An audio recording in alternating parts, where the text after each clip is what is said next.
चलिए, good afternoon सभी को, वेरी गुड आफ्टरनून। कैसे हैं आप सभी?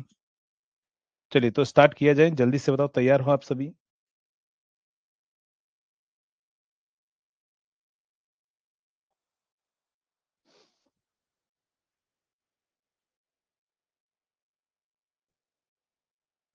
तो हमारा जो लास्ट क्लास के अंदर जो हम पढ़ रहे थे, वो किसके बारे में पढ़ रहे थे? तो लास्ट क्लास का जो हमारा टॉपिक चल रहा था वो था non conventional power generation. Non conventional power generation, तो वहीं से अपन शुरुआत करते हैं। तो हेडिंग लिखना नॉन कन्वेंशनल पावर जनरेशन, जिसमें आई थिंक मैंने आपको किसके बारे में बता दिया था? विंड पावर प्लांट के बारे में मैंने आपको चीजें बता दी थी ना। विंड पावर प्लांट के बारे में हमने पढ़ लिया था। अब हम बात करते हैं आगे, नेक्स्ट हेडिंग लिखना solar power plant. Solar power plant, solar power plant. चलिए, अगर हम सोलर पावर प्लांट के बारे में अगर हम बात करें, तो सोलर पावर प्लांट की पहले तो एफिशिएंसी जो है वो क्या होती है हमारे पास में? ध्यान रखिएगा, सोलर पावर प्लांट की जो एफिशिएंसी हमारे पास में होती है वो हमारे पास में होती है 25%। कितनी होती है? 25% के अराउंड इसकी क्या होती है? एफिशिएंसी हमारे पास में होगी। हाँ, पम्प्ड स्टोरेज भी कर लेंगे, सारे करेंगे, टेंशन मत लीजिए। 25% इसकी एफिशिएंसी होती है। अगर हम बात करें तो ये हमारे पास में क्या होता है? रिन्यूएबल होता है, रिन्यूएबल पावर प्लांट होता है, रिन्यूएबल पावर प्लांट होता है। नेक्स्ट अगर हम बात करें, पॉल्यूशन फ्री होता है, पॉल्यूशन फ्री, पॉल्यूशन फ्री हमारे पास में होता है, पॉल्यूशन फ्री हमारे पास में होगा। नेक्स्ट अगर हम बात करें अगले पॉइंट पर, नेक्स्ट हमारे पास में क्या होगा? ये अपन बात कर रहे हैं, ये तो एफिशिएंसी तो लो होती है इसकी, खैर ज्यादा नहीं होती है, बट हम बाकी सारे पॉइंट पर हम बात कर रहे हैं एडवांटेज के बारे में ना। ये जो सारे मैं लिख रहा हूं यहाँ पर, एफिशिएंसी वाले पॉइंट को यहाँ कर दीजिए और यहाँ लिख दीजिए एडवांटेज। ये हम बात कर रहे हैं किसके बारे में? Advantage, advantage. अगर एडवांटेज की अगर मैं बात करूं, रिन्यूएबल पावर प्लांट होता है, पॉल्यूशन फ्री हमारे पास में होता है। नेक्स्ट पॉइंट पर अगर हम बात करें तो क्या एडवांटेज हमारे पास में होगा? रिन्यूएबल हो गया, पॉल्यूशन फ्री हमारे पास में हो गया। नेक्स्ट अगला एडवांटेज क्या है, जल्दी से बताओ? मेंटेनेंस हमारे पास में क्या होता है? कम रिक्वायर्ड होता है ना, लेस मेंटेनेंस रिक्वायर्ड होता है, less maintenance required, less maintenance required हमारे पास में होता है, लेस मेंटेनेंस रिक्वायर्ड होता है। कोई फ्यूल कॉस्ट नहीं लगती है इसकी, नो फ्यूल कॉस्ट, फ्यूल का कोई भी पैसा हमें नहीं देना होता है यहाँ पर। कोई मूविंग पार्ट्स नहीं होते हैं, करेक्ट, नो मूविंग पार्ट्स। यहाँ पर इसके अंदर क्या होगा? No moving parts, no moving part. Moving parts यहाँ पर क्या होते हैं हमारे पास में? बहुत कम होते हैं। क्या बोल रहे हो? हाँ, नो फ्यूल कॉस्ट, करेक्ट है, नो मूविंग पार्ट्स, ठीक है। नेक्स्ट, लॉन्ग लाइफ होती है, ये भी एकदम सही बात है, लॉन्ग लाइफ, लॉन्ग लाइफ हमारे पास में होती है। नेक्स्ट अगर हम बात करें डिसएडवांटेज के बारे में, डिसएडवांटेज के बारे में, तो डिसएडवांटेज क्या होंगे?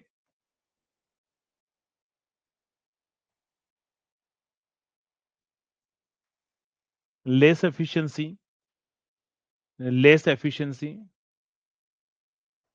पहला डिसएडवांटेज एफिशिएंसी की कम होती है। दूसरा डिसएडवांटेज क्या होगा हमारे पास में? लार्ज एरिया की रिक्वायरमेंट होती है, एरिया हमारे पास में बहुत ज्यादा रिक्वायरमेंट होती है यहाँ पर। तो लिख देना नेक्स्ट क्या होगा? Large area is required, large area is required. Large area की रिक्वायरमेंट हमारे पास में होती है। यहाँ पर क्या होता है? Large storage, huge storage battery required होगी हमारे पास में, huge storage, storage battery is required, storage battery is required. तो बहुत ज्यादा स्टोरेज बैटरी की रिक्वायरमेंट हमारे पास में होगी। नेक्स्ट अगर हम बात करें अगले पॉइंट पर क्या होगा, तो less efficiency, large area required होगा, ह्यूज स्टोरेज बैटरी हमारे पास में रिक्वायरमेंट होगी। नेक्स्ट अगर हम बात करें, इनिशियल कॉस्ट हमारे पास में बहुत ज्यादा होगी, इनिशियल कॉस्ट हमारे पास में बहुत ज्यादा होगी, high initial cost, high initial cost. High initial cost. अभी अगर हम बात करें, अभी कितना चल रहा है किसी को पता है? सोलर पैनल अगर किसी को घर पर लगाना हो तो वो भी कॉस्टली पड़ता है ना। वैसे ही सोलर पावर प्लांट बनाना हो तो भी हमारे पास में क्या होता है, बहुत ज्यादा कॉस्टली हमारे पास में हो जाता है। नेक्स्ट और बताएंगे और क्या डिसएडवांटेज है, और क्या डिसएडवांटेज आपको लग रहा है? हाईली स्किल्ड इंजीनियर रिक्वायर्ड होगा, correct. High skilled engineer required होता है हमारे पास में, high skilled engineer engineer is required. High skill engineer की हमारे पास में क्या होती है, रिक्वायरमेंट हमारे पास में होती है, ध्यान रखना। हाई स्किल्ड इंजीनियर की हमारे पास में क्या होती है, रिक्वायरमेंट हमारे पास में होती है। नेक्स्ट अगर हम बात करें, अगला डिसएडवांटेज जो है और क्या होगा इसके अंदर, less efficiency, large area, huge storage battery required होगी हमारे पास में, हाई इनिशियल कॉस्ट होगी। एक और डिसएडवांटेज ये होगा कि अगर क्लाउडी वेदर है या नाइट के टाइम पर ये पावर जनरेशन नहीं कर सकता है, ठीक है। क्लाउडी वेदर यानी कि बारिश का मौसम, जैसे अभी आजकल है, आज बाहर पूरा अंधेरा अंधेरा हो रहा है, दिन भी है लेकिन दिन में भी अंधेरा जैसा लग रहा है बाहर। तो क्लाउडी वेदर के अंदर जो है can not generate power continuously, correct वही। तो यहां पर लिख देना can not generate power in can not generate can not generate power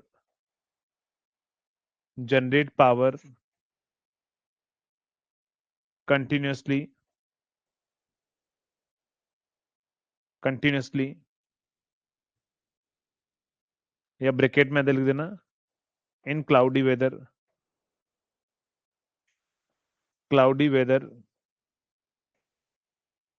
तो बादलों का जैसा मौसम हो तो वहां पर हम पावर जनरेट नहीं कर सकते हैं, ठीक है। पावर जनरेट जो है वो हम नहीं कर सकते हैं। तो ये सारे पॉइंट आपको याद रहेंगे। हाँ, क्लाउडी वेदर और नाइट, और इन नाइट भी लिख सकते हो आप चाहो तो नाइट में या फिर बारिश के मौसम में ये जो पावर जनरेट नहीं कर सकता है। चलिए नेक्स्ट अगर हम पॉइंट पर बात करें, अगले इंपॉर्टेंट पॉइंट पर बात करते हैं, एडवांटेज डिसएडवांटेज रिन्यूएबल नॉन। ये क्या होता है हमारे पास में, कन्वेंशनल होता है, नॉन कन्वेंशनल। तो it is a non conventional power generation होता है, यहां पर लिख देना नॉन रिन्यूएबल, रिन्यूएबल होता है और नॉन कन्वेंशनल होता है। नॉन कन्वेंशनल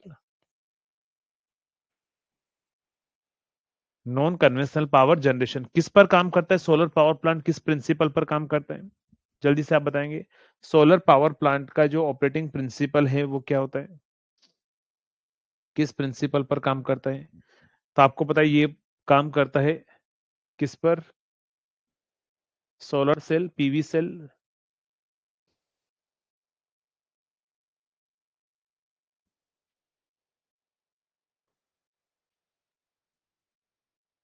हाँ, ग्रिड कनेक्टेड में बैटरी की रिक्वायरमेंट नहीं होती, स्टोरेज बैटरी की रिक्वायरमेंट नहीं होती है, सही बात है। तो क्या काम करता है, फोटो इलेक्ट्रिक इफेक्ट या फोटो वोल्टेइक इफेक्ट?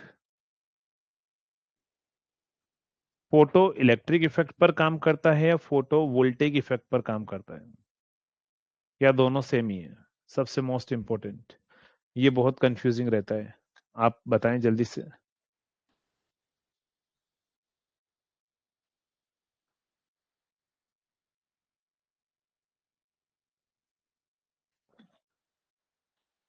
वोल्टेइक होता है, करेक्ट। कुछ ने इलेक्ट्रिक बोला है, फोटो इलेक्ट्रिक नहीं होता है, फोटो वोल्टेइक इफेक्ट पर काम करता है। तो यहां पर लिख देना solar cell works on solar cell works on photovoltaic effect, photovoltaic photovoltaic effect किस पर काम नहीं करता है, ध्यान रखना। तो फोटोवोल्टेइक इफेक्ट के प्रिंसिपल पर काम नहीं करता है ना, ठीक है। तो ये पॉइंट भी आपको एग्जाम के अंदर बहुत बार पूछा गया है, तो ये पॉइंट आपको क्या करना है, आपको याद रखना है। तो याद रहेंगे सारे पॉइंट, जल्दी से बताओ, ये सारे पॉइंट याद रख लोगे? याद रहेंगे सारे पॉइंट? चलिए, अब इनको याद करने का बार बार का एक ही तरीका है, ध्यान रखना, लिख लिख कर पढ़ना इन चीजों को ना, तो आप बहुत आसानी से आप याद कर लोगे। नेक्स्ट, सोलर सेल के बाद में अगर हम बात करें तो नेक्स्ट होगा हमारे पास में बायोगैस पावर प्लांट, बायोमास बोल दो या बायोगैस बोल दो, बायोमास पावर जनरेशन। चलिए,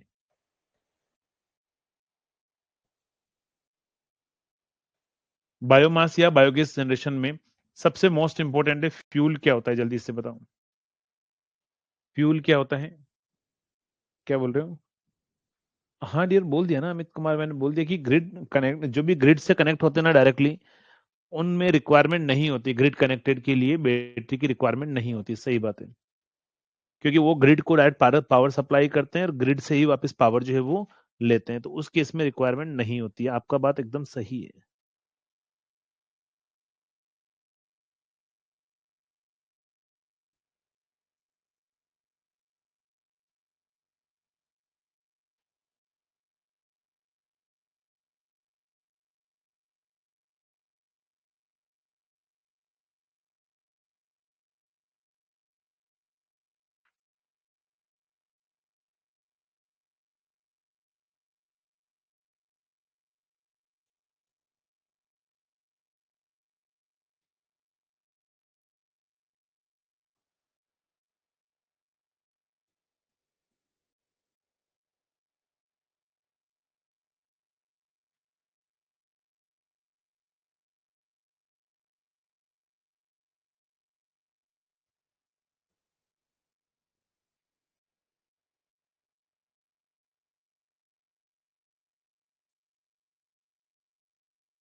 चलिए, तो यहां पर अगर हम बात करें किसके अंदर फ्यूल की, अगर हम बात करें तो फ्यूल हमारे पास में क्या होता है? एक तो काउ डंग होता है, गाय का जो गोबर है उसकी हम बात कर रहे हैं, वो यूज करते हैं। या फिर अपन क्या बात करते हैं, सुगर केन वेस्ट, गन्ने का जो वेस्ट होता है वो भी अपन यूज करते हैं। क्या यूज करते हैं? सुगर केन वेस्ट, वो ना गन्ने का जूस उस निकल जाता है फिर जो बचता है, उसकी बात कर रहा हूं मैं। नेक्स्ट क्या होता है? Green plant. नेक्स्ट क्या होता है हमारे पास में? Green plant. ग्रीन प्लांट अपन यूज करते हैं, एज ए फ्यूल अपन यूज करते हैं, ग्रीन प्लांट अपन यूज करते हैं। और बताइए जल्दी से। Organic waste, correct, bio waste, organic and bio waste. तो ये हमारे पास में ये सारा यूज किया था, कहां पर ध्यान रखना? बायोगैस पावर जनरेशन के अंदर। बायोगैस पावर जनरेशन में कुछ नहीं होता है, इनको क्या करते हैं, इन सभी को मिक्स करके कुछ टाइम तक अपन क्या करते हैं, इनको उसमें फिल करके रखते हैं। धीरे धीरे ये सड़ने की वजह से हमारे पास में क्या होता है, एक गैस जनरेट होती है। उस गैस का नाम क्या होता है जल्दी से बताओ? बायोगैस पावर प्लांट के अंदर मेजर जो कंपोनेंट ऑफ गैस प्रोड्यूस होती है, सबसे ज्यादा गैस कौन सी होती है? एक बार बताओ जल्दी से। हेलो।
चलिए, तो अगर हम बात करें यहां पर, तो हमारे पास में क्या होगा, यहां पर जो है methane highest percentage of gas क्या होता है? Highest percentage, highest percentage gas जो कौन सी होती है हमारे पास में, मीथेन होती है, CH4।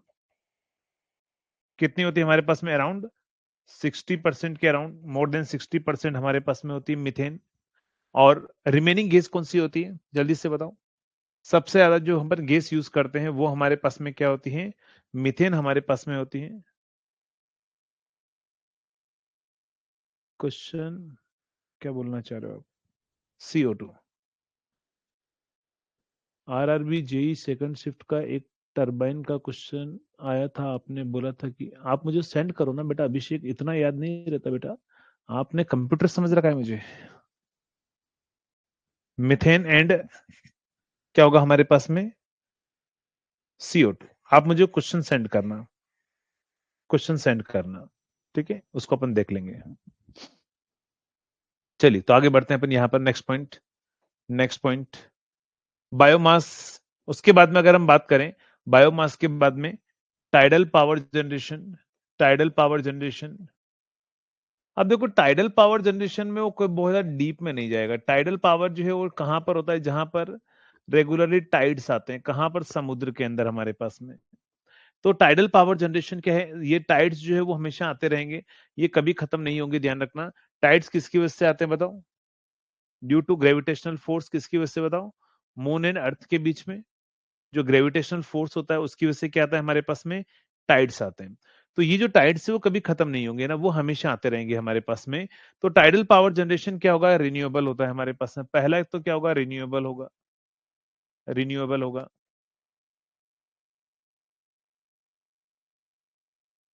नेक्स्ट, यहां पर क्या होगा, ड्रॉबैक क्या होगा, हाईली स्किल्ड इंजीनियर रिक्वायरमेंट होगी, high skilled engineer require, high skilled engineer required, engineer required.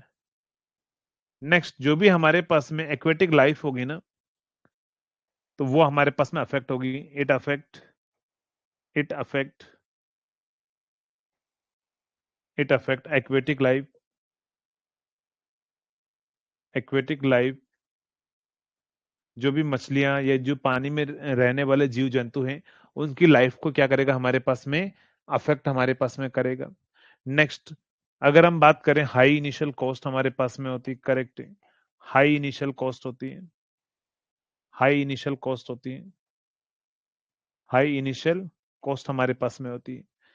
Next, और बताएंगे कोई एडवांटेज डिसएडवांटेज आपको लगता है, और कोई एडवांटेज डिसएडवांटेज आपको लगता है। रिन्यूएबल हो गया, हाई स्किल्ड इंजीनियर की रिक्वायरमेंट होगी, अफेक्ट एक्वेटिक लाइफ को अफेक्ट करेगा, हाई इनिशियल कॉस्ट हमारे पास में होगी। नेक्स्ट, अगर हम बात करें यहां पर, तो इसका विंड टाइडल पावर का फॉर्मूला जरूर याद रखना है ना। टाइडल पावर, टाइडल पावर हो सकता है कि ये फॉर्मूला आप में से बहुत सारों के लिए नया हो। Half zeta, half zeta rho A V cube, half zeta rho A V cube हमारे पास में रहेगा, half zeta rho A V cube हमारे पास में रहेगा। ये फॉर्मूला होता है हमारे पास। किस किसने पहली बार देखा है formula, half zeta rho A V cube, ये होता है टाइडल पावर का। देखो विंड पावर का पूछा हुआ है, तो क्या पता इस बार एग्जामिनर का मूड कर जाए, वो टाइडल पावर का फॉर्मूला पूछ ले आपसे। तो टाइडल पावर का फॉर्मूला अगर कभी पूछे ना, तो ये फॉर्मूला याद रखिएगा, जिसमें रो क्या होता है, टरबाइन एफिशिएंसी होता है ना। ये रो नोटेशन यूज किया होता है, अब जीटा क्यों यूज नहीं किया पता नहीं, बट हाँ उन्होंने रो नोटेशन यूज किया हुआ है। हाफ नहीं, half zeta, zeta notation use किया है टरबाइन एफिशिएंसी के लिए ना, टरबाइन एफिशिएंसी, टरबाइन एफिशिएंसी। रो तो हमारे पास में क्या होता है, डेंसिटी, रो हमारे पास में क्या होता है, डेंसिटी। ए हमारे पास में वही एरिया, और वी हमारे पास में वेलोसिटी। चलिए तो ये हमारे पास में क्या होगा, टाइडल पावर का फॉर्मूला जो है वो आदि आप याद रखिएगा। Last time, last to last year SSC ने विंड पावर का क्वेश्चन पूछा था, और विंड पावर का एक्चुअली क्वेश्चन मैंने कल ही आपको बताया था कि फॉर्मूला पहले ही 2018 17 के अराउंड जो है वो किसी न किसी एग्जाम में आ चुका था। और ये जो क्वेश्चन है ना, ये भी किसी न किसी एग्जाम में आ चुका है ना। ये पहले ही पूछे जा चुके हैं काफ़ी टाइम पहले, तो अब वो एग्ज़ामिनर फिर से रीयूज़ कर रहा है इन क्वेश्चन्स को, कि पुराने वाले क्वेश्चन जो है कौन लगा रहा होगा, तो वो रीयूज़ कर रहा है। तो आप इन क्वेश्चन्स को क्या करना है, ध्यान रखना, ये इक्वेशन आपको याद रखनी है। ठीक है? चलिए, नेक्स्ट। इसके बाद में जियोथर्मल पावर प्लांट से ऐसा कोई ज़्यादा क्वेश्चन नहीं बनेगा। ये याद रखो रिन्यूएबल होता है, और ओटीईसी भी हमारे पास में क्या होता है, रिन्यूएबल होता है हमारे पास में। बस ये नाम ही याद रखना है आपको। बाकी ये यही चीज़ें आपको एग्ज़ाम के अंदर जो है ज़्यादातर आपको पूछी जाएगी। एग्ज़ाम में एग्ज़ामिनर पूछेगा। हाँ, एमएचडी पावर जनरेशन के बारे में आपको पूछ सकता है। Magneto hydrodynamics, MHD.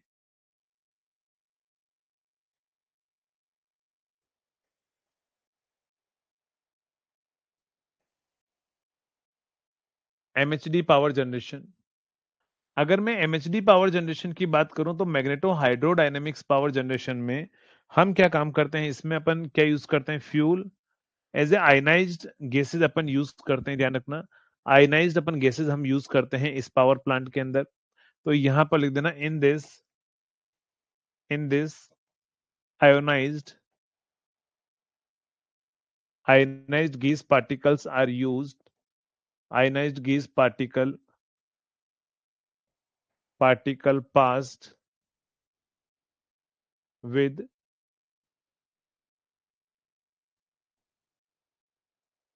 high speed high speed which generate EMF। यहां पर इसका जो आउटपुट आता है वो जल्दी से बताओ क्या मिलता है, डीसी मिलता है, एसी मिलता है? इसका जो आउटपुट मिलता है वो डीसी मिलता है या एसी मिलता है? क्या मिलता है, जल्दी से बताओ, डीसी या फिर एसी? तो क्या मिलेगा, डीसी आउटपुट, करेक्ट। तो यहां पर लिख देना, output obtained from this is DC, output obtained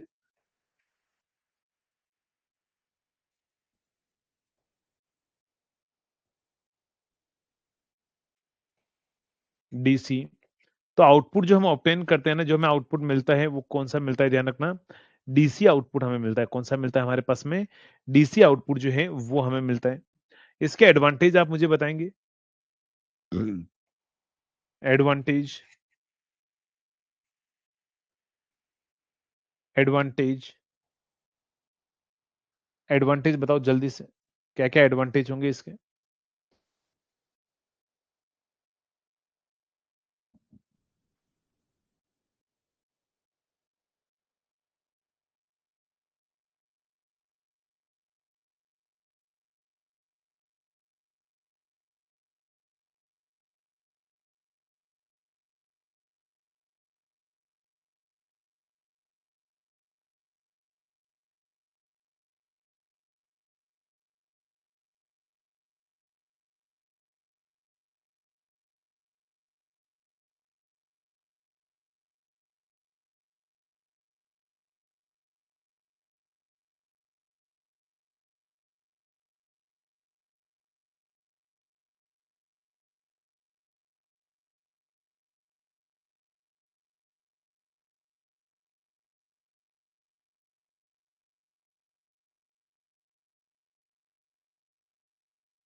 चलिए, 9 मूविंग पार्ट्स हमारे पास में होता है, करेक्ट। 9 मूविंग पार्ट्स होते हैं, कोई मूविंग पार्ट्स नहीं होते। 9 moving parts, pollution free, pollution free हमारे पास में होता है, पॉल्यूशन फ्री हमारे पास में होता है। डिसएडवांटेज की अगर हम बात करें, डिसएडवांटेज, तो हमारे पास में क्या होता है डिसएडवांटेज? कन्वर्टर रिक्वायर्ड होते हैं, कन्वर्टर रिक्वायर्ड होते हैं, किसके लिए? कॉस्टली कन्वर्टर रिक्वायर्ड होते हैं डीसी को एसी में कन्वर्ट करने के लिए।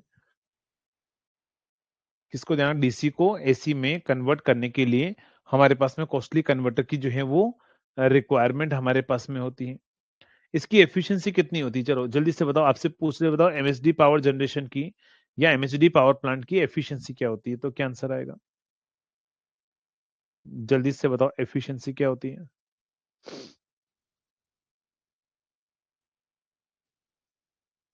कितनी होती है?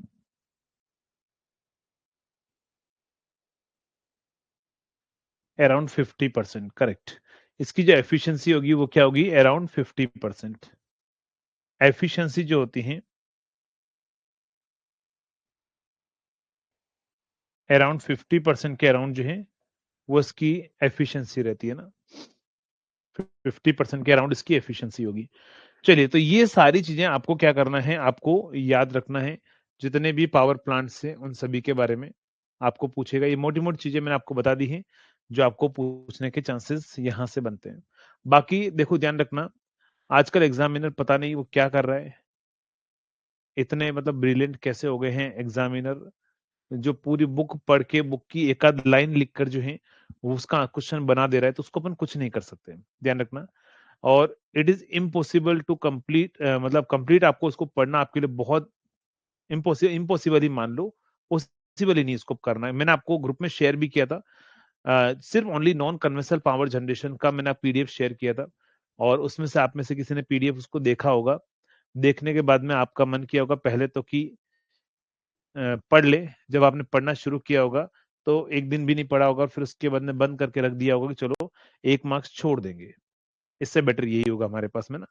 तो ध्यान रखिएगा, कन्वेंशनल पावर प्लांट जो होता है ना, ये जो हमारे पास नॉन कन्वेंशनल पावर जनरेशन है या रिन्यूएबल पावर जनरेशन है, ये बहुत बड़ा होता है ना।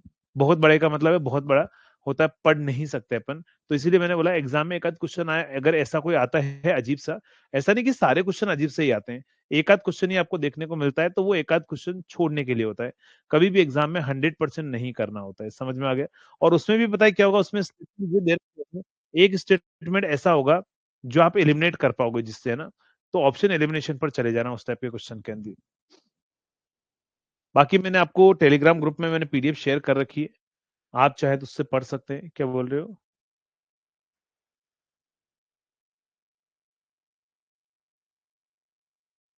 कहाँ पर भेजा है डियर अभिषेक आपने? व्हाट्सएप किया है, कहाँ भेजा है? कहाँ पर भेजा है?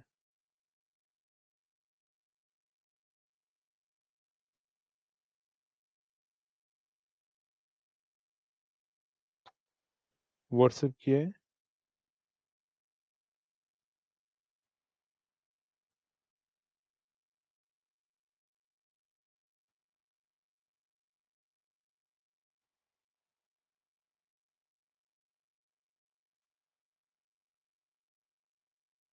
अब आप इसे लाइन लिख कर दे दोगे, मुझे कैसे पता रहेगा? ऑप्शन तो दीजिए।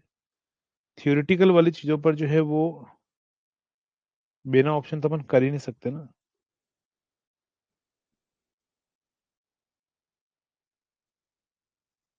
ऑप्शन आपको देना पड़ेगा ना, बिना ऑप्शन हम चीजों को बता ही नहीं सकते। मैं आपको वो जो नोट्स है मैं फिर से यहाँ दिखा भी देता हूँ, अगर मेरे पास वो अवेलेबल है तो। एक मिनट चेक कर लेता हूँ मैं, वेट कीजिए।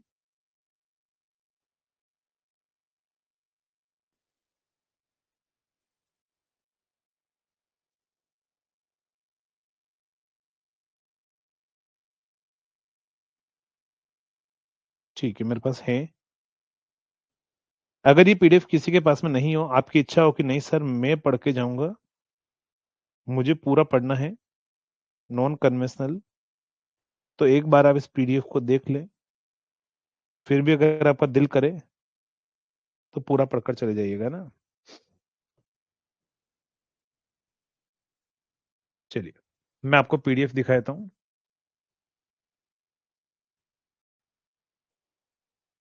उसमें से पढ़कर मैंने आपको खास खास चीजें तो मैंने आपको लिखा दी है, जो भी है उसके अंदर मेन इंपॉर्टेंट पॉइंट तो मैंने आपको लिखा दिए हैं।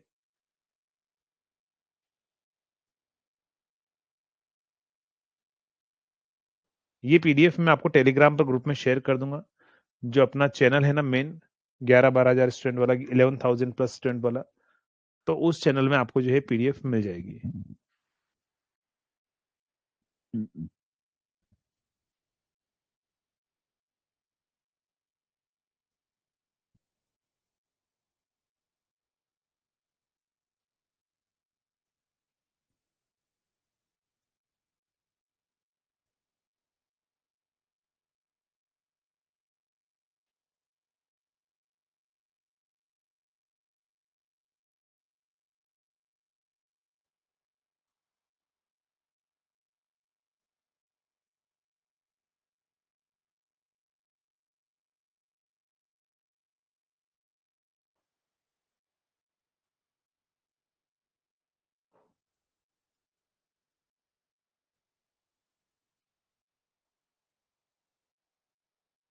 चलो,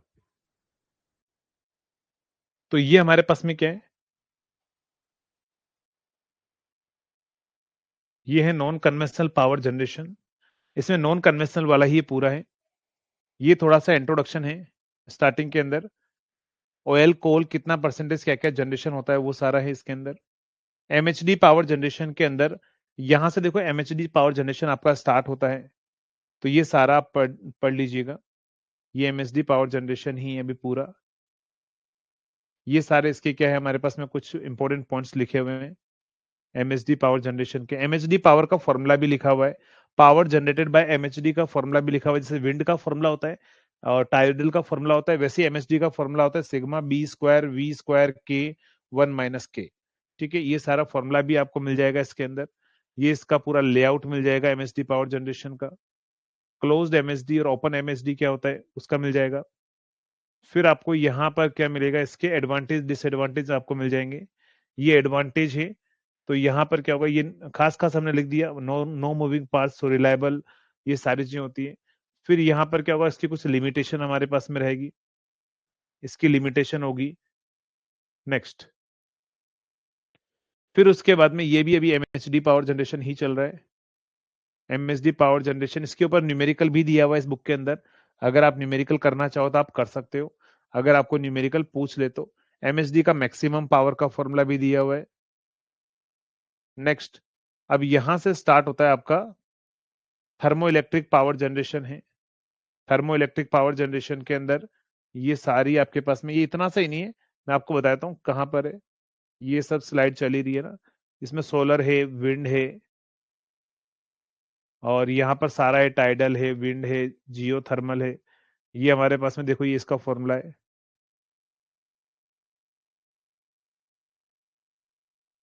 यहाँ विंड का फॉर्मूला भी दे रखा है।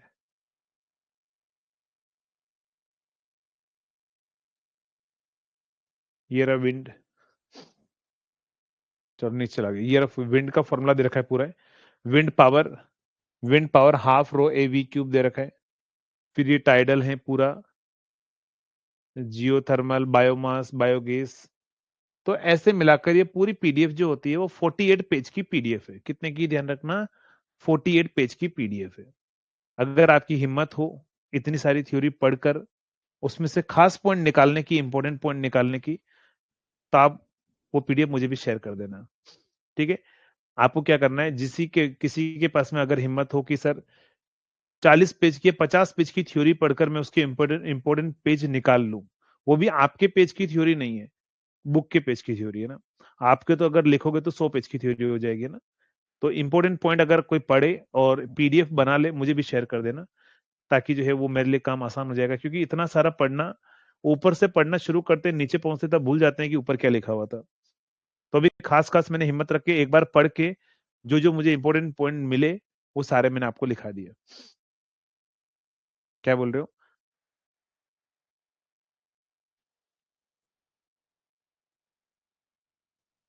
अच्छा, आपने सेंड कर दिया मुझे?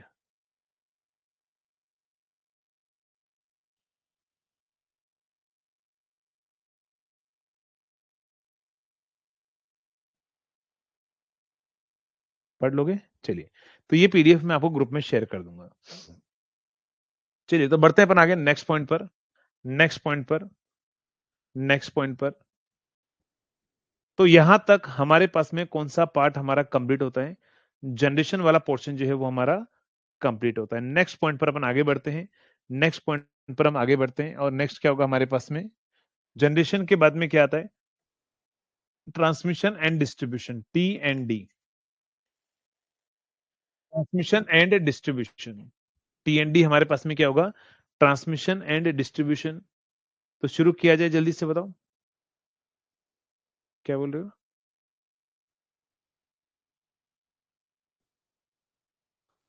स्पेशल मोटर का क्वेश्चन नहीं लग रहा है यार, ऐसे कैसे बोल सकते हो आपके नहीं लग रहे हैं क्वेश्चन? आप मुझे बताओ कितने क्वेश्चन आपने मुझे फॉरवर्ड कर दिए? सूरज कुमार, कितने क्वेश्चन आपने मुझे फॉरवर्ड कर दिए कि सर मैंने स्पेशल मोटर के क्वेश्चन लगाए? अगर आप लगा रहे होंगे तो मैंने आपको क्या बोला? मैंने आपको ये बोला कि थ्योरेटिकल वाला पोर्शन एक ऐसा पोर्शन होता है जिसमें आप सोचो कि मैं 100% क्वेश्चन बना लूं ना, कभी नहीं बनेगा। आप मुझे बोल दोगे कि सर ये सारे क्वेश्चन है, 100 क्वेश्चन लाकर दे दो, 2-3 क्वेश्चन के आंसर मुझे भी नहीं पता होंगे, मे भी पॉसिबिलिटी है। बट हाँ, अगर आप लगा रहे होंगे तो मोर देन 95% क्वेश्चन आपके बन जा रहे होंगे स्पेशल मोटर के भी। अगर हाँ, अगर आपके क्वेश्चन 50% बन रहे स्पेशल मोटर के, मतलब ये कि आपने थ्योरी जो मैंने पढ़ाई है ना वो आपने अच्छे से नहीं पढ़ी। ठीक है,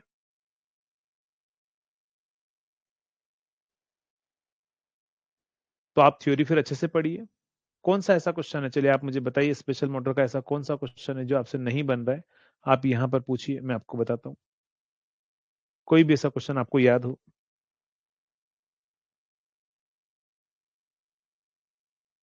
कोई भी ऐसा क्वेश्चन जो आपको याद हो कि सर ये क्वेश्चन है? जब तक मुझे पता है तो मैंने आपको स्पेशल मोटर का जो इस बार जो कंटेंट दिया है, स्पेशल मोटर का जो इस बार जो मैंने आपको लेकिन इस फास्ट ट्रैक कोर्स में भी मैंने लगभग वही चीजें पढ़ाई है, मैक्सिमम चीजें वही पढ़ाई है। बट हाँ, फाउंडेशन कोर्स के अंदर जो मैंने आपको कंटेंट दिया है स्पेशल मोटर का, अगर आप देखोगे तो उससे मोर देन 95% क्वेश्चन आपके आराम से बन रहे होंगे स्पेशल मोटर के भी, ऐसे नहीं है।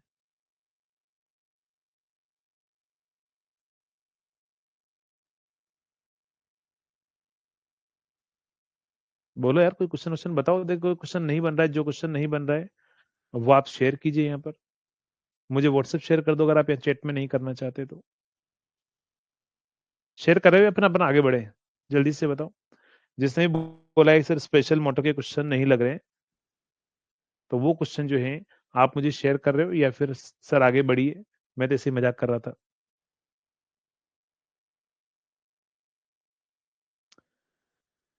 चलिए, क्वेश्चन आपने शेयर किया, देख लेते हैं।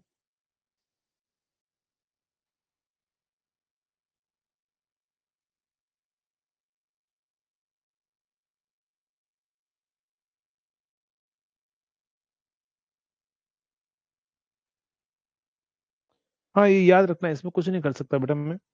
ये जो फ्रांसिस टरबाइन है, which of the following component जो डायनेमिकली एडजस्ट होता है, ये याद रखना है आपको, है ना। गाइड वेंस याद रखना है, इसमें आपको कुछ नहीं कर सकते अपन, है ना।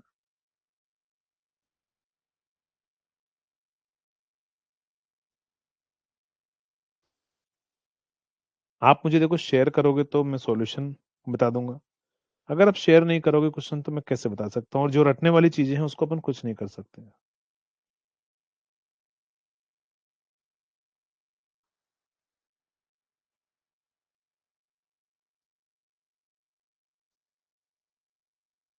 चलिए, क्वेश्चन बताओ कौन सा क्वेश्चन नहीं बन रहा है? ऐसे तो हवा में बात करने से नहीं होता है कि सर ये क्वेश्चन नहीं बन रहा है, और कितने क्वेश्चन नहीं बन रहे वो बता दो, है ना। बाकी आपको 90% ऊपर क्वेश्चन आपको नोट्स में से मिलेंगे, और उतना में से अगर आप 80% सही करके आ जाओगे आपका सिलेक्शन हो जाएगा ना। चलिए, तो अगर हम बात करते हैं, स्टार्ट करते हैं हम टीएनडी पर, है ना। ट्रांसमिशन एंड डिस्ट्रीब्यूशन पर अगर हम बात करें, तो इंडिया में अपन क्या करते हैं, जनरेशन मैंने आपको पढ़ा दिया। जनरेशन कौन करता है? जनरेटर हमारा जनरेशन करता है। जनरेटर हमारा जनरेशन करता है। नेक्स्ट, यहां पर क्या होगा? डियर सूरज, आप क्या करना, जो भी क्वेश्चन हो, कोई दिक्कत नहीं, आप यहां नहीं पूछना चाह रहे हो, आप मुझे क्या करना है, आपको क्या करना है, आपको जो है वो सारे क्वेश्चन मुझे शेयर करने हैं। आज आपका एक काम रहेगा कि सारे क्वेश्चन, जितने क्वेश्चन आपसे नहीं बने वो सारे आप शेयर करेंगे। कल मैं आते से सबसे पहले यहाँ डिस्कशन करूंगा उन क्वेश्चन का, है ना। ठीक है, फिर मैं देखता हूँ कितने क्वेश्चन आप मुझे शेयर कर पाते हैं जो आपसे नहीं बन रहे और जो मैंने नोट्स में नहीं लिखा है। ठीक है, ये आपकी रेस्पॉन्सिबिलिटी रहेगी। और अगर आप नहीं सेंड करते हैं, इसका मतलब मैं ये समझूंगा कि आप ऐसे ही एक क्वेश्चन या दो क्वेश्चन को देखकर ये बोल रहे हैं कि स्पेशल मोटर के क्वेश्चन नहीं बन रहे हैं। तो एक आध क्वेश्चन में डाउट आएगा हमेशा, वो मैं कुछ नहीं कर सकता। कितना ही पढ़ लो, आपको एक क्वेश्चन ऐसा मिलेगा एग्जाम के अंदर जिसका आंसर ना मुझे पता होगा ना आपको पता होगा, ये भी फिक्स है ना। टीएनडी की अगर हम बात करें, ट्रांसमिशन एंड डिस्ट्रीब्यूशन के अंदर, यहां पर क्या होगा, ध्यान रखना, ये होगा हमारा जनरेशन, ये होगा हमारे पास में जनरेशन। और जनरेशन क्या होता है, 11 केवी के मल्टीपल में हम करते हैं, किसमें, ध्यान रखना, 11 केवी के मल्टीपल में हम करते हैं। फिर हम यहाँ पर सबसे पहला ट्रांसफॉर्मर जो होता है ना, वो होता है स्टेप अप ट्रांसफॉर्मर, हम यूज करते हैं। ये स्टेप अप ट्रांसफॉर्मर क्या करता है, वोल्टेज को स्टेप अप करने का काम करता है। और ये कौन सा वाला होता है, तो ये होता है डेल्टा स्टार कनेक्टेड ट्रांसफॉर्मर, हमारे पास में होता है स्टेप अप ट्रांसफॉर्मर। नेक्स्ट, फिर उसके बाद में मान लो अगर इसने स्टेप अप करके 765 केवी में ले गया, तो फिर उसके बाद में उसको रिड्यूस करके हम स्टेप डाउन ट्रांसफॉर्मर यूज करते हैं। 400 केवी, 220 केवी हमारे पास में, नेक्स्ट होगा 132 केवी, नेक्स्ट होगा 66 केवी, नेक्स्ट होगा 33 केवी, नेक्स्ट होगा 11 केवी, नेक्स्ट होगा 415 वोल्ट, नेक्स्ट होगा 230 वोल्ट। तो ये हमारे पास में रहेंगे सारे ना, 765 केवी, 400 केवी, 220 केवी, 132 केवी, 66, 3.3, 11 केवी, एक और लिख दीजिए बीच में, 6.6 केवी, 3.3 केवी एंड 415 वोल्ट एंड 230 वोल्ट। ये हमारे पास में सारे वोल्टेज होते हैं, जिनमें से ध्यान रखिएगा, ये जो स्टार्टिंग के 3 वोल्टेज होते हैं, ये होते हैं हमारे पास में primary transmission, primary transmission, primary transmission के वोल्टेज होते हैं। ये होता है हमारे पास में सेकेंडरी ट्रांसमिशन, सेकेंडरी ट्रांसमिशन।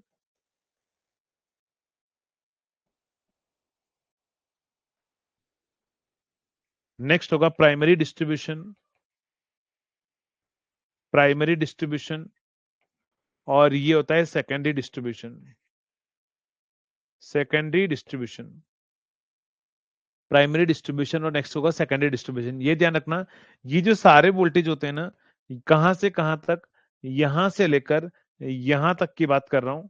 कहां से, 765 केवी से लेकर, 765 केवी से लेकर कहां तक, ध्यान रखना, 415 वोल्ट तक जो वोल्टेज होते हैं, ये सारे वोल्टेज जो हैं वो आरएमएस होते हैं और लाइन टू लाइन वोल्टेज होते हैं। RMS line to line voltage हमारे पास में होता है। नेक्स्ट होगा हमारे पास में, नेक्स्ट होगा 230 वोल्ट जो अकेला वोल्टेज होता है, ये भी ध्यान रखना, ये आरएमएस होता है, लेकिन ये होता है लाइन टू फेज वोल्टेज। क्या होता है, line two phase voltage, line two phase voltage. ये ध्यान रखना, यहां पर सेकेंडरी डिस्ट्रीब्यूशन में जो ट्रांसफॉर्मर होता है ना, वो डेल्टा स्टार कनेक्टेड ट्रांसफॉर्मर होता है, डेल्टा स्टार। और ये कहां पर क्या काम करता है, यहाँ पर ये स्टेप डाउन का काम करता है। डेल्टा स्टार क्यों यूज करते हैं, क्योंकि इधर हमें लोड साइड में न्यूट्रल टर्मिनल की रिक्वायरमेंट होती है, इसलिए अपन क्या यूज करते हैं, डेल्टा स्टार कनेक्टेड ट्रांसफॉर्मर जो है वो हम यूज करते हैं ना। ठीक है,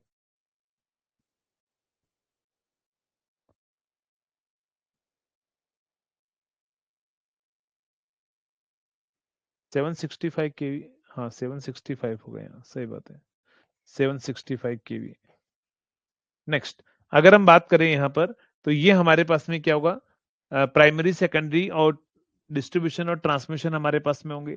नेक्स्ट अगर हम बात करें, यहां पर एक टर्म आती है, वो होता है फीडर, फीडर। जल्दी से बताओ साइज ऑफ फीडर किसके ऊपर डिपेंड करती है? तो साइज ऑफ फीडर जो है वो डिपेंड करती है किस चीज के ऊपर? तो करंट कैरिंग कैपेबिलिटी पर। फीडर होता क्या है? फीडर क्या होता है तो ये भी समझ लो, जिससे मानकर चलिए आपके घर के पास में क्या है, एक ट्रांसफॉर्मर है, ये आपके घर के पास में क्या एक सबस्टेशन है। फीडर क्या होता है बताता हूँ मैं आपको, समझना। ये एक सबस्टेशन है, यहां से क्या होगा हमारे पास में 3 लाइन होगी, ये ट्रांसमिशन लाइन होगी,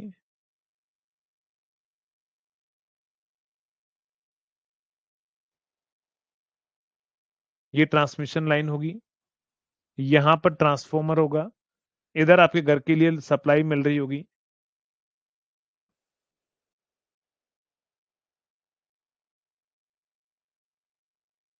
चलिए, तो ये हमारे पास में क्या है,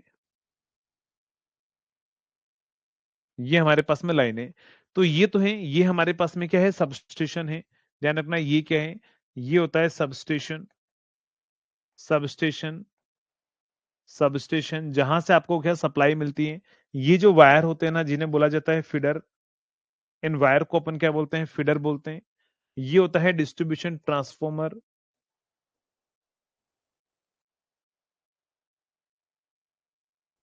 ये होता है डिस्ट्रीब्यूटर, ये होता है डिस्ट्रीब्यूटर, और यहाँ पर एनर्जी मीटर होता है। तो एनर्जी मीटर को कनेक्ट करने वाली लाइन को अपन क्या बोलते हैं, ये होगा, ध्यान रखना, आर वाई बी, और ये न्यूट्रल होगा। ये क्या होगा, न्यूट्रल हमारे पास में रहेगा। तो यहाँ पर जो एनर्जी मीटर लगाने वाले जो लाइन होती है ना, जैसे मान लो ये एनर्जी मीटर है, मान लो यहाँ से एक फेज से न्यूट्रल के बीच में सप्लाई कनेक्टेड है हमारी। ये जो वायर होता है ना, इस वायर को क्या बुलाता है, सर्विस लाइन।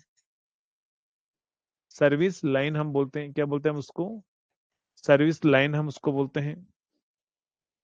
क्या बोलते हैं, सर्विस लाइन हम उसको बोलकर चलते हैं, करेक्ट। तो यहाँ पर हमारे पास में क्या होता है, ये जो फीडर होता है ना, इसकी साइज किस पर डिपेंड करती है, इसमें करंट कितना फ्लो हो रहा हो ना। Size depends on current carrying capability. Size depend on, size depends on current carrying capability. Current carrying, current carrying capability, current carrying capability. Size किसके ऊपर डिपेंड करेगी, ध्यान रखना, इसकी करंट कैरिंग कैपेबिलिटी पर डिपेंड करेगी। डिस्ट्रीब्यूटर की साइज किसके ऊपर डिपेंड करती है, size depend on, size depend on voltage drop, voltage drop. इसकी साइज किस पर डिपेंड करती है, लोड पर डिपेंड करती है। यहां पर एक और लाइन होती है जो सबस्टेशन से डायरेक्टली लोड को जाती है। सबस्टेशन से डायरेक्टली लोड को सप्लाई करने, लोड करने वाली लाइन को अपन क्या बोलते हैं, जल्दी से बताओ। सबस्टेशन को डायरेक्टली लोड को कनेक्ट करने वाली लाइन जो है, उसको हम क्या बोलते हैं,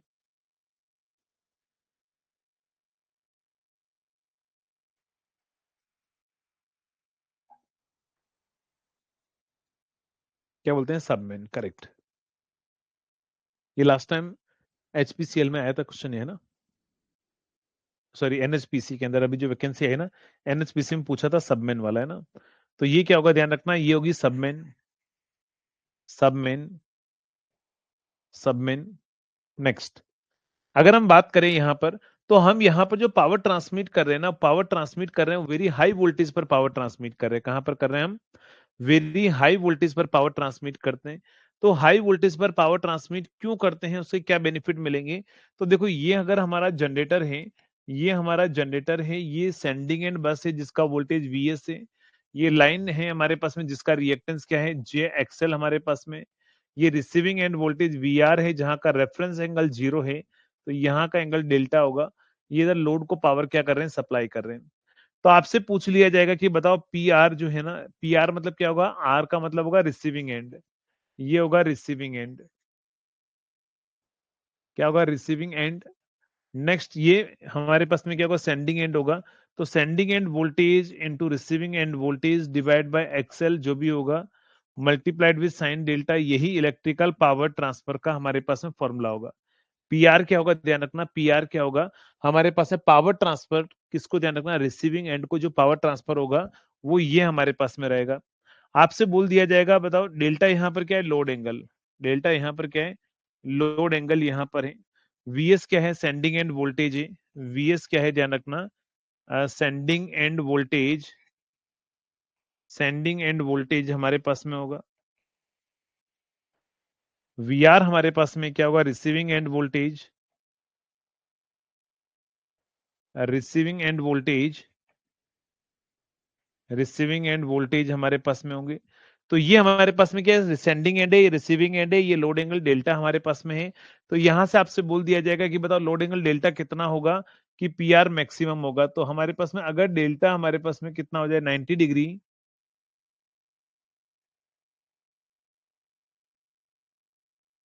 पी आर क्या होगा, मैक्सिमम होगा, और वो कितना रहेगा, V S V R divide by XL हमारे पास में रहेगा। ये पी आर का फॉर्मूला। और अगर मैं बात करूं इफ वी एस और वी आर दोनों इक्वल है, V R is equal to V S है, तो यहाँ वैल्यू पुट कर लो। तो यहाँ से पी आर की फॉर्मूला जो वैल्यू आएगी वो आएगी V S square divide by XL. क्या होगा, P R is equal to क्या होगा, V S square divide by XL हमारे पास में होगा। अगर देखो यहां पर हमारे पास में क्या दिख रहा है कि अगर हम हाई वोल्टेज पर पावर ट्रांसमिट करते हैं तो पावर ज्यादा ट्रांसमिट होगा ना। तो यहां से अपन क्या बोल सकते हैं, यहां पर लिख देना advantage of high voltage transmission.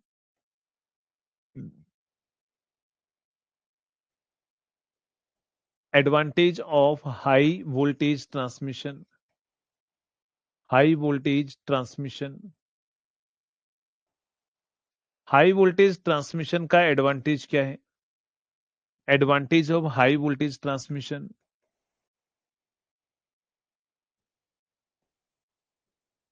चलिए, तो advantage of high voltage transmission की अगर हम बात करें तो सबसे पहला जो हमारे पास में है, पहला जो हमारे पास में एडवांटेज है, आप ही बता दो जल्दी से यार, आपने पढ़े होंगे, इतना तो ये बहुत बेसिक पता है, जल्दी से बताओ कौन कौन से एडवांटेज होते हैं, देखो टाइप करके बताओ जल्दी से, फास्ट आंसर आना चाहिए। हाई वोल्टेज ट्रांसमिशन के क्या क्या एडवांटेज आपको मिलेंगे, जल्दी से बताओ।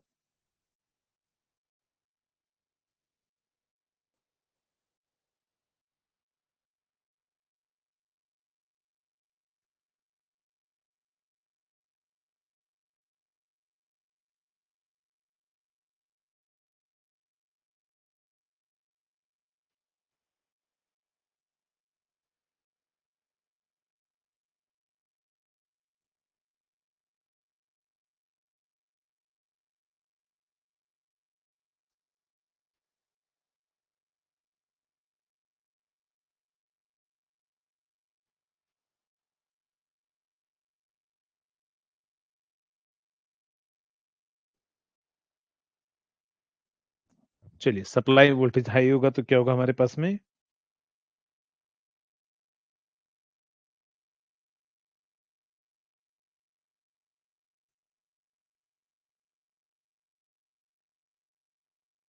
चलो तो यहां पर आप समझिए, सबसे पहला एडवांटेज क्या होगा, पी आर मैक्स जो होता है ना, मैक्सिमम पावर जो होता है वो directly proportional to V S square है। अगर सप्लाई वोल्टेज बढ़ेगा तो मैक्सिमम पावर ट्रांसफर कैपेबिलिटी भी क्या होगी, बढ़ेगी। दूसरा एडवांटेज अगर मैं बात करूं यहां पर, तो ध्यान रखना पी आर अगर हम बात करें यहां पर, पी आर जो है वो inversely proportional to V square cos square phi भी होता है, inversely proportional to V square cos square phi भी होता है। हाई वोल्टेज में पावर ट्रांसमिट करेंगे तो क्या होगा हमारे पास में, सॉरी पावर लॉस करो इसका ना, power loss V square cos square phi के इनवर्सली प्रोपोर्शनल होता है। तो हम क्या करेंगे, वोल्टेज को बढ़ाएंगे तो लॉस हमारे पास में कम होगा। लॉस अगर कम होगा तो थर्ड पॉइंट हमारे पास में क्या आएगा, लॉस कम होगा तो थर्ड पॉइंट हमारे पास में क्या आएगा, थर्ड पॉइंट एफिशिएंसी।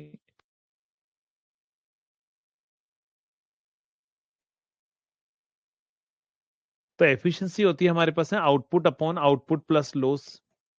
तो यहां पर लॉस कम होगा तो हमारी एफिशिएंसी क्या होगी, बढ़ेगी। फोर्थ पॉइंट हमारे पास में क्या होगा, वोल्टेज रेगुलेशन या लाइन करंट के बारे में बात कर लेते हैं पहले। Line current, line current I is equal to होता है हमारे पास में S divide by V cos phi, क्योंकि आपको सभी को पता है कि एस इज इक्वल टू होता है वी आई कोस फाई। तो यहां से S divide by V cos phi, तो यहां से मैं क्या बोल सकता हूं, अगर हमारा वोल्टेज बढ़ेगा तो हमारे पास में करंट जो है वो कम होगा, करंट कम होगा तो वोल्टेज ड्रॉप जो है वो हमारे पास में कम होगा, है ना? तो इसका मतलब मैं क्या बोल सकता हूँ कि अगर हमारा हाई वोल्टेज पर पावर ट्रांसमिट होगा, देन क्या होगा, वोल्टेज रेगुलेशन जो है, वोल्टेज रेगुलेशन वो हमारे पास में क्या होगा, कम होगा। कम होने का मतलब हमारे लिए अच्छी बात है ना, वोल्टेज रेगुलेशन जो है वो बेटर, हमारे पास बेटर लिख सकते हो या रिड्यूस लिख सकते हो ना। वोल्टेज रेगुलेशन जो है वो क्या होगा हमारे पास में, रिड्यूस होगा या बेटर होगा, आप दोनों ही वर्ड यूज कर सकते हो। नेक्स्ट, अगला इंपॉर्टेंट पॉइंट, फिफ्थ पॉइंट हमारे पास में, अगर हम बात करें area and volume of conductor, तो ध्यान रखना एरिया एंड वॉल्यूम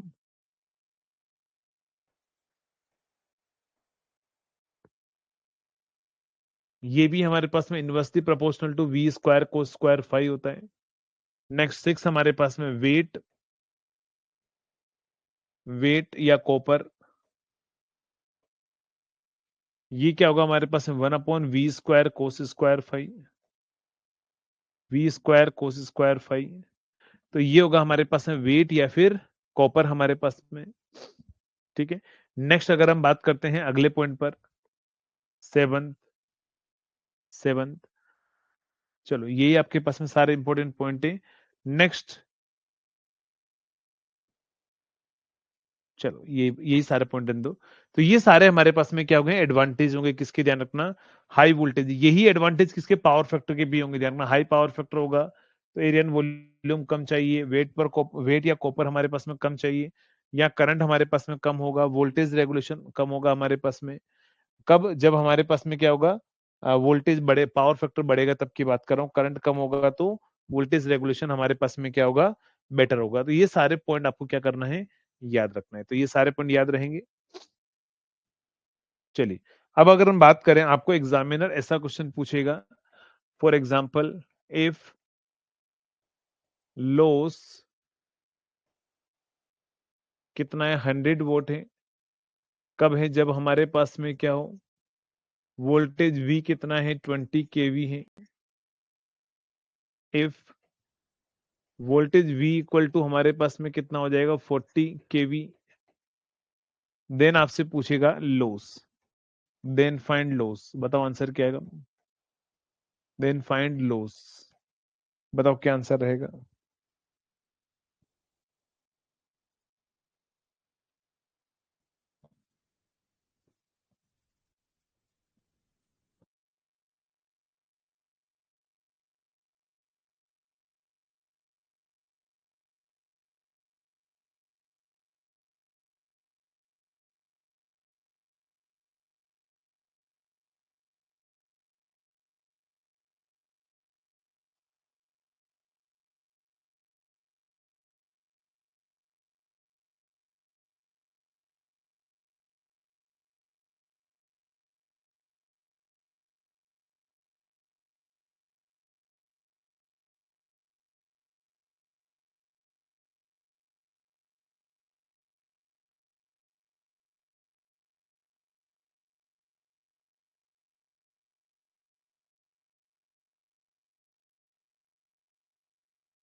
चलो, अभी आवाज आ रही है, हाँ अभी आवाज आ रही होगी आपको।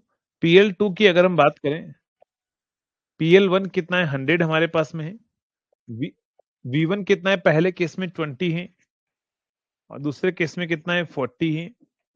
उसका स्क्वायर कर लीजिए तो ये 1/4 आ जाएगा। तो यहां से लॉस कितना होगा, PL2 इजिकल टू 1/4 इंटू 100। तो ये आ जाएगा हमारे पास में 25। क्या आएगा, 25। तो इस तरह का न्यूमेरिकल जो है वो आपको एग्जाम में पूछ लेगा। मटेरियल साइंस में 9 लेक्चर हैं, बस इसके और लेक्चर नहीं है क्या? बेटा मटेरियल साइंस में से एक क्वेश्चन आता है।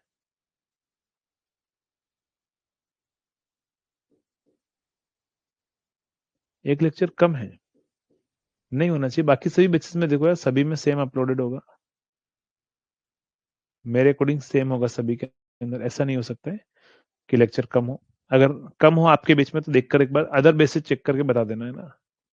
चलिए, तो अगर हम बात करें PL जो है वो हमारे पास में कितना हो जाएगा, 25 वोट हमारे पास में आंसर रहेगा। 25 वोट हमारे पास में आंसर रहेगा। नेक्स्ट बढ़ते हैं अपन अगले क्वेश्चन में।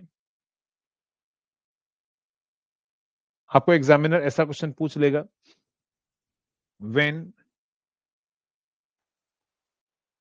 Power factor equal to 0.8 then loss equal to 1200 watt. आपसे बोल दिया जाएगा if power factor become 0.6 then loss कितना होगा, जल्दी से बताओ। इस तरह क्वेश्चन आपसे पूछ लेगा, क्या आंसर आएगा?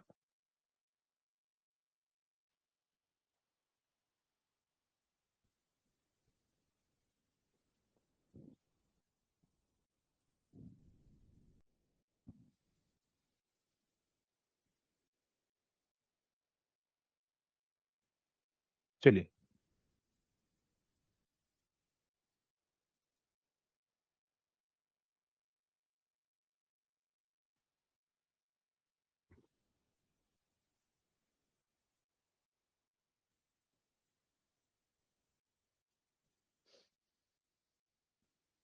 वन 600।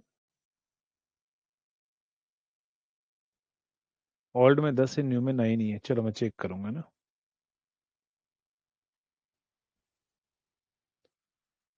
चलिए, तो यहां से अगर हम बात करें PL2 डिवाइड बाय PL1, तो यहां से कोस 5/2 होगा, इनवर्स है ना। और उसका क्या होगा, स्क्वायर करना मत भूल देना। तो यहां से 5 कितना है, 0.8 है। 5 कितना है, 0.6 है। उसका स्क्वायर कर लो तो ये क्या आएगा, 4/3 का स्क्वायर, यानी कि 16/9। 16/9। तो यहां से PL2 जो होगा 16/9 इंटू कितना है, ये है 1200। तो यहां से कितना आएगा,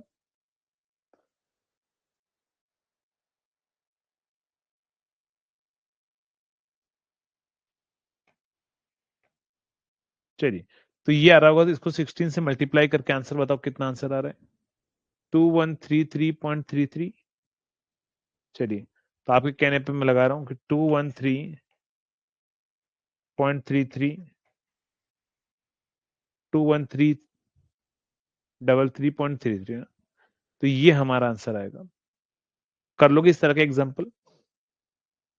कर लोगे इस टाइप का एग्जाम्पल? चलिए, अब देखो एक और तरीका है हमारे पास में मैक्सिमम पावर ट्रांसफर कैपेबिलिटी निकालने का। आपसे बोल दिया जाएगा method to find the maximum power transfer capability. आपसे बोल दिया जाएगा method to find maximum power transfer capability. तो मैक्सिमम पावर ट्रांसफर जो है वो हमारे पास में एक्सेल के भी इन्वर्सली प्रोपोर्शनल है। एक्सेल को कम करके ये निकाला जा सकता है। तो आपसे बोल दिया जाएगा method to reduce XL. Method to reduce XL. XL मतलब क्या है, इंडक्टिव रिएक्टेंस। इसको कम करने के मेथड कौन कौन से होते हैं? तो मेथड कौन कौन से होते हैं, जल्दी से आप ही नाम बताएंगे। एक्सेल को कम करना है, कौन कौन से मेथड होंगे?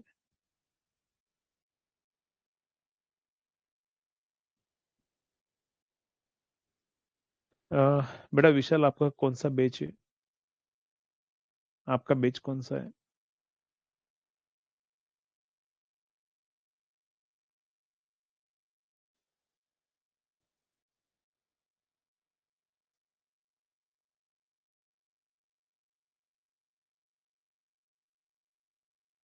जेकेएस भी बेचे। तो डियर अभी आपका 20 दिन बाद एग्जाम है, तो देखो मशीन तो हो चुका है, बेसिक इलेक्ट्रिकल हो गया है, पावर सिस्टम अभी आपका चल रहा है, इसके बाद में आपका मेजरमेंट और हो जाएगा आपके पास में। बस यही हो पाएंगे 4 सब्जेक्ट। 4 सब्जेक्ट आपके रिवीजन, फिर भी 4 सब्जेक्ट कम नहीं होते हैं। मशीन, पावर सिस्टम और मेजरमेंट और बेसिक इलेक्ट्रिकल, यानी कि 80 मार्क्स का मैंने रिवीजन एक बार फिर से करवा दिया आपको। आपका एग्जाम पोस्टपोन्ड हो गया, तो एग्जाम पोस्टपोन्ड होने के बाद में हमने 80 मार्क्स का सिलेबस फिर से मैं एक बार आपको लिए रिवीजन जो मैं करवा दूंगा। बाकी जो सब्जेक्ट है उनको आप पैरेलल में अपने एंड से रिवाइज करते रहिए ना, ठीक है। रिवाइज कर रहे हो ना बाकी सब्जेक्ट को पैरेलल में।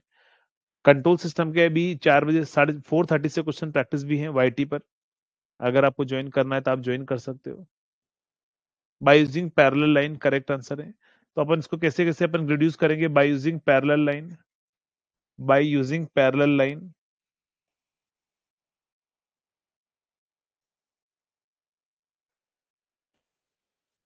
नेक्स्ट होगा by using series capacitor, by using series capacitor, by using series capacitor. Third, by using bundled conductor, by using bundled conductor. Next होगा हमारे पास है by using double circuit line, double circuit line. चलिए, तो ये हमारे पास में क्या है, ये हमारे पास में 4 मेथड होंगे।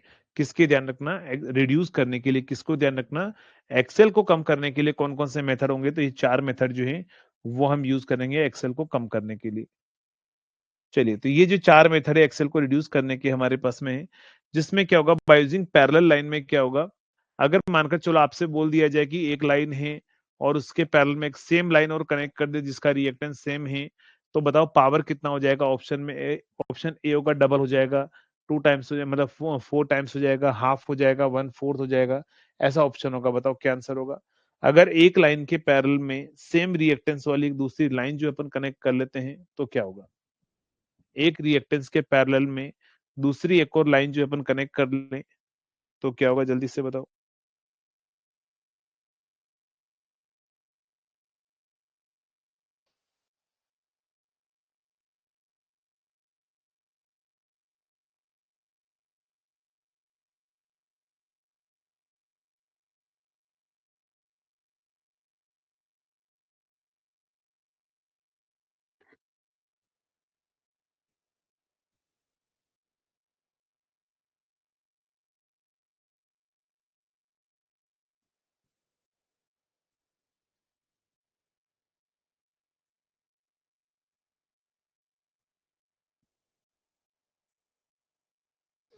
डबल हो जाएगा, correct.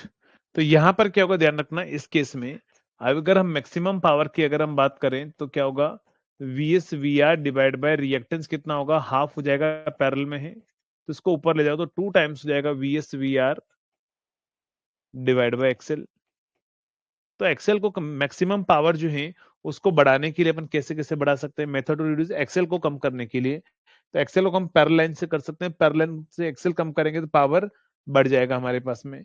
Bye using series capacitor में ध्यान रखना मैक्सिमम पावर कितना हो जाएगा, तो वीएस वी आर तो ऊपर है ही है, ओवरऑल रिएक्टेंस क्या होगा, एक्सेल माइनस एक्ससी हो जाएगा। तो ये हमारे पास में क्या रहेगा, मैक्सिमम पावर का हमारे पास में फॉर्मूला रहेगा किसके अंदर, ध्यान रखना। तो मैक्सिमम पावर का फॉर्मूला है सीरीज कैपेसिटर कंपनसेटर के अंदर। नेक्स्ट होगा हमारे पास में बंडल कंडक्टर, इसकी बात अपन आगे करेंगे ना, बंडल कंडक्टर क्या होता है उसकी बात हम आगे जाकर करेंगे। तो ये चीज समझ में आ गई, जल्दी से बताओ, ये चीज समझ में आ गई। चलिए, तो ये तो बहुत बेसिक चीज थी जो मैंने आपको बताई है। अब हम चैप्टर स्टार्ट करेंगे, टाइप्स ऑफ ट्रांसमिशन लाइन, जहां से एक क्वेश्चन फिक्स है आपके एग्जाम में आएगा ही आएगा। तो वो अपन स्टार्ट करते हैं 3:30 से, एक ब्रेक लीजिए 15 मिनट का, और फिर हम स्टार्ट करते हैं टाइप्स ऑफ ट्रांसमिशन लाइन, ठीक है। चलिए, तो टी ब्रेक के बाद में मिलते हैं। Thank you.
चलिए आगे स्टार्ट करें, तैयार हो आप सभी?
चलिए,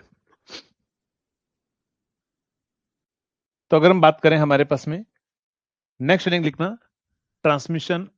अच्छा ये बताओ, यहां पर अगर हम बात करें डेल्टा की जो वैल्यू है वो कितनी होती है? डेल्टा की जो वैल्यू है वो कितनी होती है स्टेबिलिटी पॉइंट ऑफ व्यू से? स्टेबिलिटी पॉइंट ऑफ व्यू से डेल्टा की वैल्यू क्या होती है? कॉम्बो सी में कल वाली क्लास, पावर सिस्टम की क्लास बेटा अभी अपलोड हो रही है, मैंने बोल दिया है ना। कितना होता है? 30 टू 40 डिग्री होता है, करेक्ट। 32 हमारे पास में क्या होगा? 40 या 45 डिग्री हमारे पास में क्या होगा? डेल्टा होगा स्टेबिलिटी पॉइंट ऑफ व्यू से। किससे ध्यान रखना? स्टेबिलिटी पॉइंट ऑफ व्यू से। स्टेबिलिटी पॉइंट ऑफ व्यू से हमारे पास में ये वैल्यू होती है। नेक्स्ट, अगर हम बात करें यहां पर, नेक्स्ट हमारे पास में होगा types of transmission line. Types of transmission line. Types of transmission line. अगर मैं ट्रांसमिशन लाइन के टाइप्स की अगर मैं बात करूं, तो यहां पर ट्रांसमिशन लाइन जो है वो हमारे पास तीन टाइप की होती है। कौन कौन सी? एक होती है हमारे पास में शॉर्ट ट्रांसमिशन लाइन।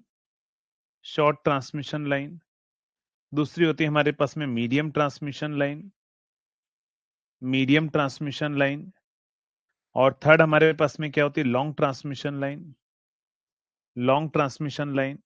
तो शॉर्ट ट्रांसमिशन लाइन में अगर हम बात करें, तो हमारे पास में क्या होती है? लेंथ लेस देन 80 किलोमीटर हमारे पास में होती है, तो उसको अपन बोलते हैं शॉर्ट ट्रांसमिशन लाइन।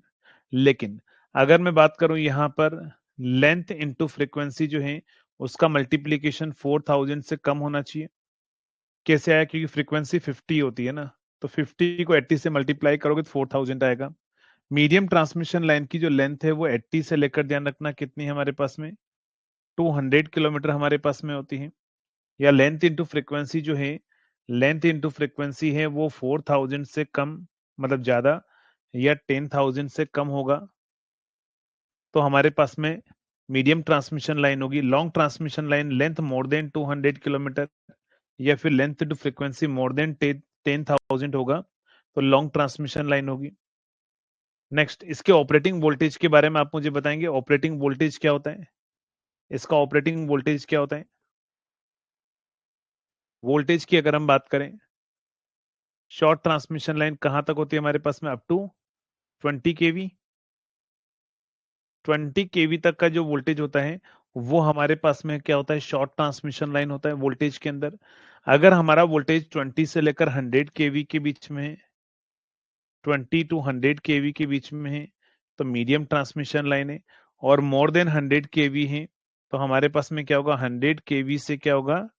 अगर ज्यादा है वोल्टेज, वी वोल्टेज है ना, more than 100, more than, more than 100, तो मोर देन 100 kV हमारे पास में है, तो क्या होगा? लॉन्ग ट्रांसमिशन लाइन हमारे पास में रहेगा। तो ये short, medium and long transmission line के हमारे पास में कुछ थियोरेटिकल पॉइंट है जो आपको पूछेगा। अगर हम बात करें, सबसे पहले हम बात करें किसके बारे में? शॉर्ट ट्रांसमिशन लाइन के बारे में। शॉर्ट ट्रांसमिशन लाइन के बारे में। तो शॉर्ट ट्रांसमिशन लाइन में क्या होता है? ये शॉर्ट ट्रांसमिशन लाइन का डायग्राम होता है हमारे पास में। शॉर्ट ट्रांसमिशन लाइन, और यहां से अपन क्या करते हैं, इधर से हम पावर सप्लाई करते हैं। ये सेंडिंग एंड वोल्टेज होता है VS, ये R होगा, ये हमारे पास में JXL होगा, और ये हमारे पास में क्या होगा, लोड होगा। ये हमारे पास में क्या होगा, लोड होगा, लोड। यहां से करंट कितना आएगा, I हमारे पास में होगा, वोल्टेज कितना होगा, V वोल्टेज होगा। तो अगर मैं बात करूं, ये जो शॉर्ट ट्रांसमिशन लाइन में ओनली R और L को ही कंसिडर करते हैं। R एंड L जो होता है ना, वो क्या होते हैं हमारे पास में, कॉन्सेंट्रेटेड होते हैं। सबसे पहले चीज ध्यान रखना, कॉन्सेंट्रेटेड होते हैं ये तीनों। R और L जो होते हैं वो कॉन्सेंट्रेटेड होते हैं हमारे